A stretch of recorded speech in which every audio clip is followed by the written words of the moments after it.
நிறைய விஷயங்கள் பார்த்துருக்கோம், கேள்விப்பட்டிருக்கோம். அதில் வந்து உலக தலைவர்கள் இல்லை ஒரு நாட்டோட தலைவர்களை வந்து கொல்றதுக்கு நிறைய பிளான் வந்து போட்டு எடுத்த மாதிரி சினிமாலாம் நம்ம நிறைய ஈவன் விஜயகாந்த் சாரோட ஃபிலிம்லாம் நிறைய பார்த்துருக்கோம்.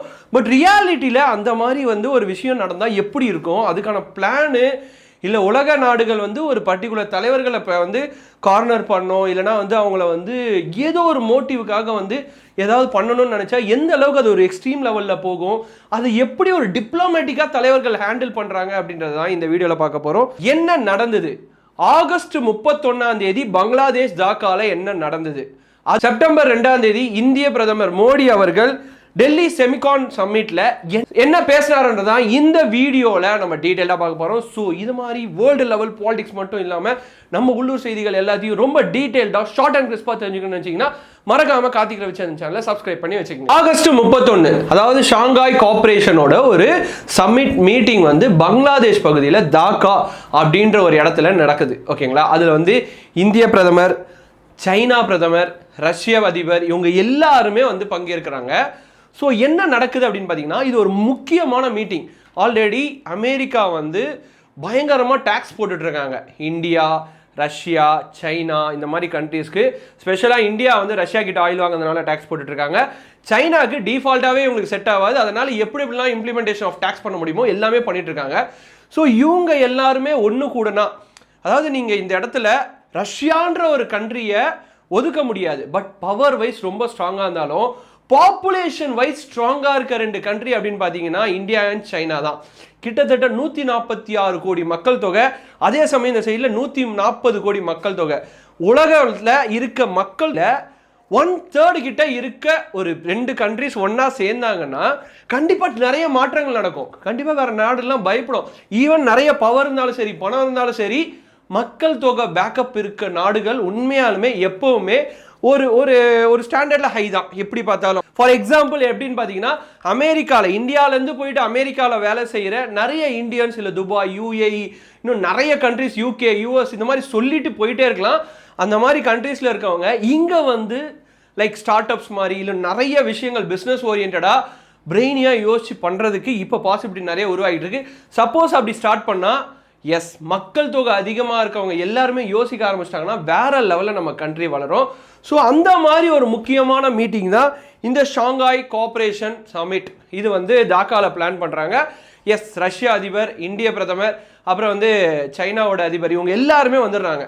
வந்துட்ட பிறகு என்ன நடக்குதுன்னா, எக்ஸாக்டாக அந்த ஒரு பர்டிகுலர் மீட்டிங்க்கு ஒரு நாள் முன்னாடி இந்தியாவோட உளவமைப்பு இது மாதிரி எஸ்விஆர் அப்படின்னு வந்து ரஷ்யாவுக்கு ஒரு ரா இருக்கு, அமெரிக்காவுக்கு சிஐஏ, இப்படிலாம் நிறைய இருக்கு, எல்லாருக்குமே தெரியும். அந்த மாதிரி இந்தியாவோட ராவும் ரஷ்யாவோட எஸ்விஆரும் பேசிக்கிறாங்க. ஒரு சின்ன தகவல் பரிமாற்றம் அன்அஃபிஷியலாக, ஏன்னா இது அன்அஃபிஷியலாக தான் நடக்கும். என்னன்னா ஏதோ ஃபிஷியாக இருக்கு, something is going to happen, ஏதோ ஒன்று வந்து தாக்கால யாரோ ஏதோ ஒரு நாட்டில் இருக்கவங்க ஏதோ பிளான் பண்ணுறாங்க. அது யாராக வேணாலும் இருக்கலாம், உலக தலைவர்களாக இருக்கலாம், இல்லை வந்து சம் கார்ப்பரேட் ஹெட்ஸாக இருக்கலாம், இல்லை எப்படி வேணாலும் இருக்கலாம், அதெல்லாம் நம்மளுக்கு தெரியவே தெரியாது. இதெல்லாம் நம்ம நிறைய படத்தில் பார்த்துருக்கோம். பட் ரியாலிட்டி வைஸ் வந்து அது ரொம்ப ரொம்ப காம்ப்ளிகேட்டடான விஷயம் படத்துக்கும் ரியாலிட்டிக்கும் அப்படின்னு. ஸோ இவங்களுக்கு வந்து ஒரு இன்ஃபர்மேஷன், ஃபிஷியான இன்ஃபர்மேஷன் வந்துட்ட பிறகு தாக்காவில் வந்து பிரதமர் மோடியும் ரஷ்ய அதிபர் புட்டின் அவர்களும் மீட் பண்ணுறாங்க. இவங்க நம்ம ரஷ்யாவும் இந்தியாவோட உறவு எந்த அளவுக்கு க்ளோஸ் அப்படின்றது எல்லாருக்குமே தெரியும். ஸோ இவங்களுக்கு இந்த இன்ஃபர்மேஷன் போயிட்டுருக்கு. மைட் பி பிரதமரை டார்கெட் பண்ணாங்களா, இந்திய பிரதமர் மோடி அவர்களை டார்கெட் பண்ணாங்களா, இல்லை ரஷ்ய அதிபர் புட்டினை டார்கெட் பண்ணாங்களா அப்படின்றது தெரியல. பட் ஏதோ ஒரு விஷயத்தில் யாரோ ஒருத்தரை காப்பாற்றிருக்காங்க அப்படின்ற மாதிரி தான் இப்போ நியூஸ் வந்து வேர்ல்டு லெவலில் நிறைய போயிட்டுருக்கு. ஃபார் எக்ஸாம்பிள், புட்டினும் மோடி அவர்களும் கிட்டத்தட்ட 45 நிமிஷம் அவரோட நிற்கிற காரில் டைம் ஸ்பெண்ட் பண்ணியிருக்காங்க. இதுதான் வந்து ரொம்ப ரொம்ப ஃபிஷி. அது மட்டும் இல்லாமல் அவங்க டைம் ஸ்பெண்ட் பண்ண அந்த ஒரு டேயில் பக்கத்தில் நியர்பை தாக்கா ஹோட்டலில் வந்து ஒருத்தர் இறந்துருக்காரு. அவர் யாருன்னு பார்த்தீங்கன்னா அமெரிக்காவில் மிலிட்ரி ட்ரைனராக இருக்காராம். ஓகேங்களா, அவர் வந்து ஒரு ஹோட்டலில் இறந்துருக்காரு. இந்த ஹோட்டலு புட்டினும் மோடி அவர்களும் மீட் பண்ண போகிற ஒரு ஹோட்டல் பக்கத்தில் இருக்க ஒரு ஏரியாவில் இருக்கிறதுனால இது எல்லாமே கனெக்டிங் ஃபேக்டர்ஸாக இப்போ வேர்ல்டு லெவலில் நிறைய பேர் பார்க்குறாங்க. ஸோ இது எப்படி வேணாலும் கனெக்ட் பண்ணலாம். இப்போ நான் கூட வந்து ஒரு குக்ட் ஸ்டோரியாக எப்படி வேணாலும் இதை சொல்லலாம். பட் தரவுகள் வந்த வரைக்கும் எடுத்து பேசணும் அப்படின்றதான் என்னோட குறிக்கோள். ஸோ இது வரைக்கும் வந்திருக்கு. ஸோ ஸோ அவங்க ஸ்பெண்ட் பண்ணாங்கல்ல அந்த காரை பற்றி பயங்கரமான காரு. அது ரஷ்ய அதிபரோட புட்டின். அவர் எந்த ஊருக்கு போனாலும் அவரோட கார் அங்கே ஃப்ளைட்டில் வந்து இறங்கும். ஓகேவா? அந்த மாதிரி ஒரு பயங்கரமான மனுஷன் தான். உலக தலைவர்களில் மிகவும் பவர்ஃபுல்லான ஒரு பொசிஷனில் இருக்கவர் அதிபர் புட்டின் அவர்கள். ஸோ அவரோட காரில் தான் மோடி அவர்கள் 45 மினிட்ஸ் ஸ்பெண்ட் பண்ணியிருக்காங்க. ஸோ உள்ளே என்ன நடந்தது, என்ன பேசினாங்க, ஸோ கான்வர்சேஷன் என்ன நடந்தது, அதெல்லாம் சுத்தமாக லீக் அவுட்டே ஆகாது. ஏன்னா அந்த கார் வந்து இந்த உலகத்தில் இருக்க எல்லா கான்ஃபரன்ஸ் ரூமும், அதாவது ரொம்ப ரொம்ப செக்யூர்டாக இருக்க கான்ஃபரன்ஸ் ரூமை விட அந்த கார் வந்து ஒரு பயங்கரமான செக்யூர்டான கான்ஃபரன்ஸ் ரூம் கொண்டதான். அது மட்டும் இல்லாமல் அட்வான்ஸ் ஜாமிங் சிஸ்டம், எந்த ஒரு சிக்னல்ஸும் உள்ளே அவ்வளோ சீக்கிரம் வர முடியாது, போகவும் முடியாது. அது மட்டும் இல்லாமல் கெமிக்கல் அட்டாக், மிசைல் அட்டாக், சரமாரியாக நீங்கள் கன்னை வச்சு சுட்டால் கூட அந்த காருக்குள்ளே எந்த ஒரு சத்தமும் கேட்காதான், அந்த அளவுக்கு செக்யூர்டு. ஸோ இதெல்லாம் தாண்டி கேமரா, மைக்கு, நீங்கள் கிட்ட எடுத்துகிட்டு போய் ஏதாவது சவுண்ட் எடுக்கணும்னு நினச்சா கூட எதுவுமே பண்ண முடியாது. ஸோ இதை தான் வந்து ரொம்ப ரொம்ப சேஃப்டியான பிளேஸாக அப்போ கருதி 2 தலைவர்களும் 45 மினிட்ஸ் டைம் ஸ்பெண்ட் பண்ணியிருக்காங்கன்னு சொல்கிறாங்க. ஸோ இது ஒரு பக்கம் இருந்தாலும் எல்லாருக்கும் ஒரு கேள்வி வரும், யார் அந்த மனுஷன், இறந்தவர் யார் அப்படின்ற ஒரு கேள்வி வரும். எஸ், அவர் பேர் தான் ஆரவெல்லே ஜாக்சன். இவர் வந்து இப்போதைக்கு என்ன சொல்லியிருக்காங்க அமெரிக்கா அப்படின்னு பார்த்தீங்கன்னா, இவர் வந்து ஒரு மிலிட்ரி ட்ரெயினர் அப்படின்ற மாதிரி சொல்லியிருக்காங்க. டாக்காவில் வந்து மிலிட்ரியை ட்ரெயின் பண்ணுறதுக்காக வந்திருக்காங்க அப்படின்ற மாதிரி சொல்லியிருக்காங்க இப்போதைக்கு. பட் இவர் வந்து ஒரு நிறைய தரவுகள் இல்லை நம்ம கொஞ்சம் டீப் ரிசர்ச் பண்ணி பார்க்கும்போது இவர் நிறைய நாட்டுக்கு போயிட்டு குட்டக்கொலைப்பித்தனம், அங்கே என்ன நடக்குது இதெல்லாம் பார்த்துட்டு உளவு பார்க்குற ஒரு மாதிரி தான் கிட்டத்தட்ட. ஸோ இவர் எதுக்கு வந்து ரொம்ப ரொம்ப அன்அஃபிஷியலாகவும், அது மட்டும் இல்லாமல் எந்த ஒரு ரீசன் இல்லாமல் டெத் ஆகிருக்காரு அப்படின்றது தெரியல. பட் அமெரிக்கா என்ன சொல்கிறாங்கன்னா அவர் வந்து ஒரு நேச்சுரலான டெத்து அப்படின்ற மாதிரி இப்போதைக்கு டிஃபெண்ட் பண்ணுறாங்க. நான் ஏன் இந்த இடத்துல அமெரிக்கா அப்படின்னு சொல்கிறேன்னா, பிரிக்ஸ், சைனா, இந்தியா, ரஷ்யா, ஓகேவா, நடக்கிறது வந்து ஏஷியா கண்ட்ரி பங்களாதேஷில் ஒரு மீட்டிங்கு, ஓகேங்களா. இந்த சைடில் அமெரிக்கா. பிரிக்ஸ் அப்படின்ற ஒரு அமைப்பு ஒன்று கூடுச்சு அப்படின்னா டாலரோட மதிப்பு ஆப்வியஸாக கம்மியாகும்.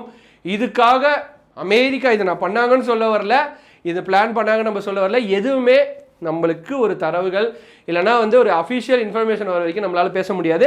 பட் இப்போதைக்கு ரஷ்யாவோட இன்வெஸ்டிகேஷன் டிபார்ட்மெண்ட்டு இதை குறித்து வந்து ரொம்ப ரொம்ப சிவியராக விசாரிச்சுட்டு இருக்காங்க. இந்தியாவோட ராவம் வந்து ரொம்ப ரொம்ப அடிமட்ட லெவல் வரைக்கும் இறங்கி இதை விசாரிச்சுட்டு இருக்காங்க. ஈவன் அமெரிக்கா அதை டிஃபெண்ட் பண்ணுறதுக்கோ இல்லை இதையும் விசாரிக்கிறாங்க அப்படின்னு சொல்லப்படுது.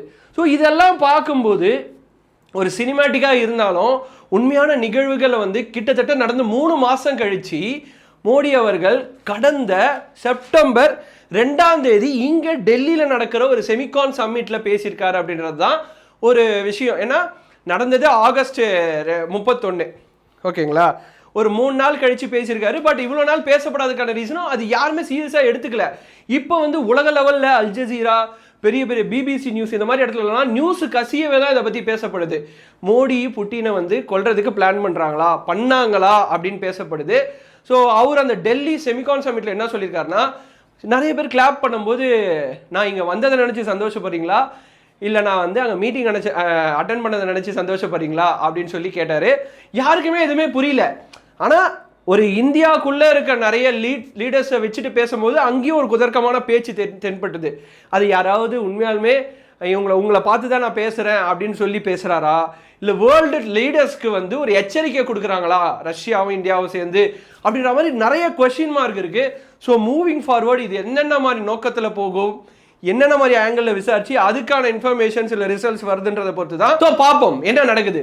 சிஏஏவா, ராவா, இல்லை எஸ்விஆரா. சிஐஏ வந்து அமெரிக்காது, ரா வந்து நம்மளுது, எஸ்விஆர் அமைப்பு வந்து ரஷ்யாது. ஸோ இவங்க எல்லாருமே இப்போ பயங்கரமாக ஒர்க் பண்ணிட்டு இருக்காங்க. அதுக்கான ரிசல்ட்ஸு இல்லை உண்மையாலுமே யார் குற்றவாளி அப்படின்றத தெரிய வரும். அந்த அன்நேச்சுரல் டெத்தா இல்லை நேச்சுரல் டெத்தா அதை கண்டுபிடிப்பாங்க. ஸோ அப்படியே டெத் ஆனாலும் எந்த ரீசன் எப்படி அப்படின்னு சொல்லி நிறைய வேர்ல்டு லெவலில் இனிமேல் கேள்விகள் வந்துட்டே இருக்கும். ஸோ பொறுத்திருந்து பார்ப்போம். கண்டிப்பாக இந்த வீடியோவை ஒரு ஷேர் தட்டி விட்டுருங்க. அது மட்டும் இல்லாமல் இந்த மாதிரி ரெகுலர் அப்டேட்ஸ் வேர்ல்டு லெவல் பாலிடிக்ஸை ரெகுலராக தெரிஞ்சுக்கணும் அப்படின்னு நினச்சிங்கன்னா மறக்காமல் கார்த்திக் ரவிச்சந்திரன் சேனலை சப்ஸ்கிரைப் பண்ணி வச்சுங்க. So this Vijay Karthik signing off Tata, bye bye, C you.